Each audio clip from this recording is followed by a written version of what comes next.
Hey everybody, welcome back to theclinicaltrialsguru.com. Quick video in the car, going to see some clients, going to different places. I hope to do like 2 or 3 different videos today, so this is one. Alright, part of my quest to create even more content for you has me doing some videos in the car, but that's good because I've been getting tons of questions at dan@theclinicaltrialsguru.com. And I'm trying to answer all of them, at least all the good ones, or all the ones that I think are relevant to the audience that I guess we're starting to build here.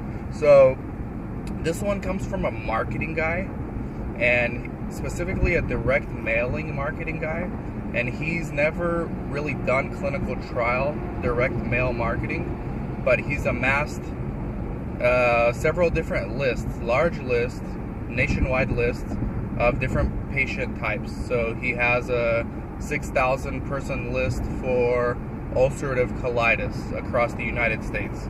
He's got another 6,000 or so list of hair loss, people with hair loss. He's got another list for another indication, I can't remember. These are all nationwide lists, so they're not going to be that valuable to research clinics, but they could potentially be of value to a CRO or a patient recruitment company like an Accurian, or even mine. I have a startup. I have a patient recruitment startup. We've done nationwide campaigns before. We've actually done one with direct mail for a very difficult medical indication. And it's worked okay, but here's why it's worked okay. Right? And this may not be the answer you want to hear. When I negotiate, or when any CRO, if a CRO would even be interested in this, I'm sure they've experimented with direct mail before. Actually, I know they've experimented with direct mail before. And certainly a company like Accurian, or even my own startup, we've done direct mail too, because you know what? As much as I am all about social media and all the new forms of marketing, direct mail can still work. It works in the real estate industry. It works in research. You just need targeted lists. And what you need to do is be realistic about how much you're willing to charge for those lists, because direct mail is not, you cannot argue that direct mail is as valuable today as it was in 1995. So that's my only problem with old school media, and that's radio, TV, direct mail. I want to pay fair market value for that in 2015 rather than paying 1999 values in 2015 for those lists, if that makes sense. So here's how most CROs would, if you were to approach a CRO or my recruitment startup as an example, and tell me, hey, I've got a list of 6,000 people across the country who indicated that they have this medical condition, and that's the medical condition, that's a study I'm recruiting for. Okay, let's say I have a nationwide central campaign. I would pay for access to that list.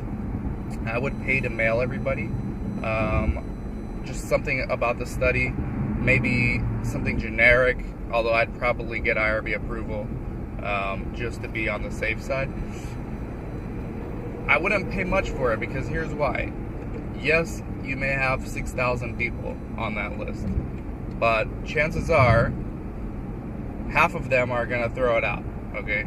And that's being pretty generous with the numbers. I think more people would actually throw it out. I know I throw out any junk mail before I even read what it's about. I throw it out. Okay, so let's say half throw it out. Okay, now from that 3,000 that's left, 1%, because this is the data and the stats that I had from my limited experience with direct mail campaigns, but still enough of an experience to have some kind of opinion on this topic. 1% of those 3,000, so 30 people, okay, are going to probably call the phone number or visit the website. Out of those 30, half, and again I'm being generous, half, so 15, would probably actually qualify, right? And out of those 15, maybe 10 of them, and again, probably being generous, maybe 10 of them are going to actually come for their screening visit. So yes, you have 6,000, a list of 6,000 people, but we only end up with 10 qualified candidates that will probably randomize. And that's 10 candidates for a study that might have 30, 40, 50, 60 sites across the country. So you might get one of those candidates in Iowa, another one might be in California, 2 might be in New York. So yes, the CRO does get some value out of this, and they get to refer the patients, or the recruitment company gets to refer the patients to their sites.